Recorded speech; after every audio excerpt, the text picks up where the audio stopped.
it's Leela. I want to tell you about the simple tricks that I have learned to have more sexual pleasure.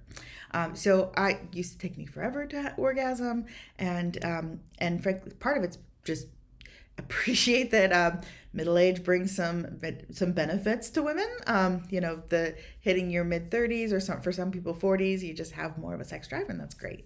But there are some things that we are taught as women and girls that do not work very well for achieving pleasure. So this book is amazing, Urban Tantra by Barbara Carrellas. It's got a lot of just really helpful things in it. And there are lots of other books, but that's my favorite.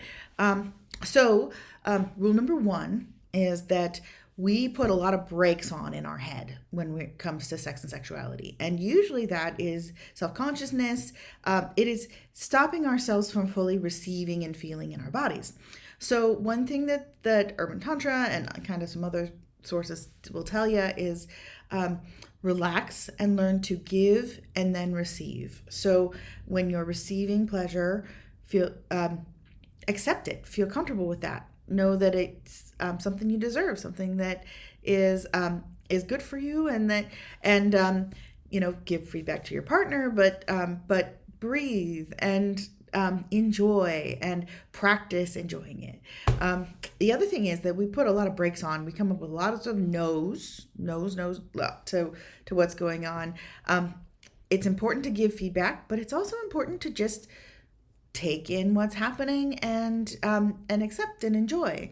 Another thing that I have learned through various teachings and classes is that we are taught to clench and hold to have an orgasm.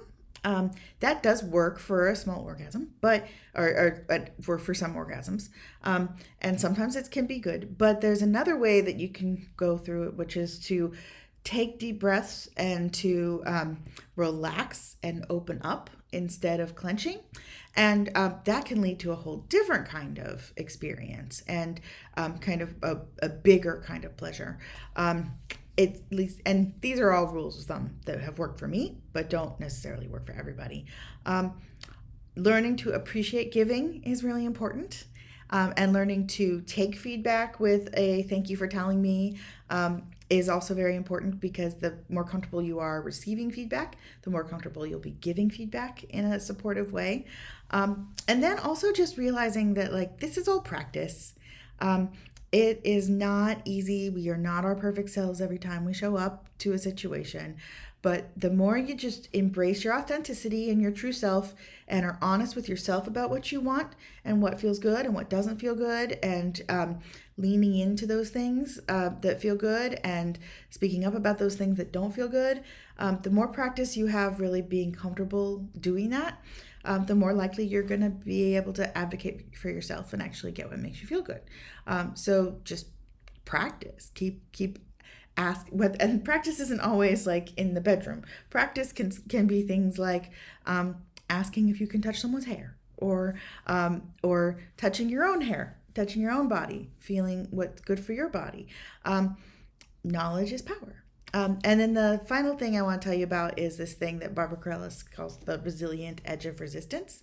And that is doing touch and physical connection at the place where it feels a bit intense, but not so intense that you want it to stop. A kind of level of intensity where you want it to keep on going. And then just varying in that level of intensity. So there's a very similar concept in the work world that is the level of productive stress.